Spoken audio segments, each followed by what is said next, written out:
अब इस क्वेश्चन के अंदर फादर की एज अपने दो बच्चों की एज की जोड़ के बराबर नहीं बल्कि डबल है, और 20 साल के बाद फादर की एज दोनों बच्चों की एज के जोड़ के बराबर होगी। यहाँ पर जोड़ से 2 गुना और यहाँ पर जोड़ के बराबर।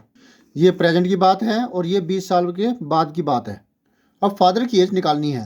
सॉल्यूशन करने से पहले वीडियो को लाइक कर शेयर कर दीजिए। कुछ पूछना है तो कमेंट कीजिए। अगर अब तक सब्सक्राइब नहीं किया तो सब्सक्राइब कर लीजिए। कर दिया तो thank you very much.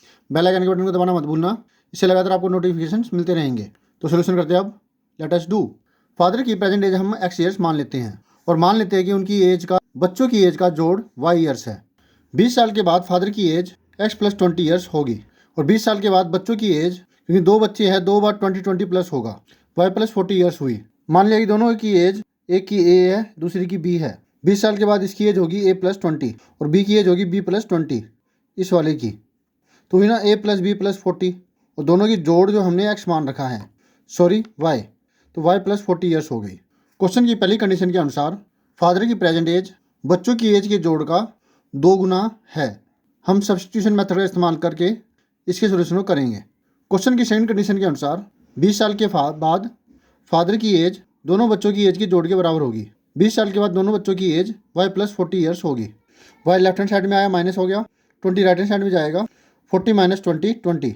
X की एज 2y, यह 1 से आया है फ्रॉम 1 इक्वेशन।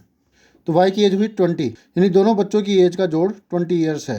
अब यह y की एज, जो y की वैल्यू आई है वो 1 में पुट करते हैं तो x की एज 40 ईयर्स आई है। तो फादर की प्रेजेंट एज 40 ईयर्स हुई, जो दोनों बच्चों की एज के जोड़ का डबल है। 20 2 जार 40। 20 साल के बाद फादर होंगे 60 ईयर के, 40 प्लस 20 60 ईयर्स, और दोनों बच्चों की एज होगी y प्लस 40, 20 प्लस 40 60। तो हुई ना दूसरी कंडीशन भी सेटिस्फाइड कि 20 साल के बाद फादर की एज दोनों बच्चों की एज के जोड़ के बराबर होगी, जो कि यहाँ पर 60 और यहाँ पर भी 60 आ रही है। इसका मतलब हमारा आंसर बिल्कुल ठीक है।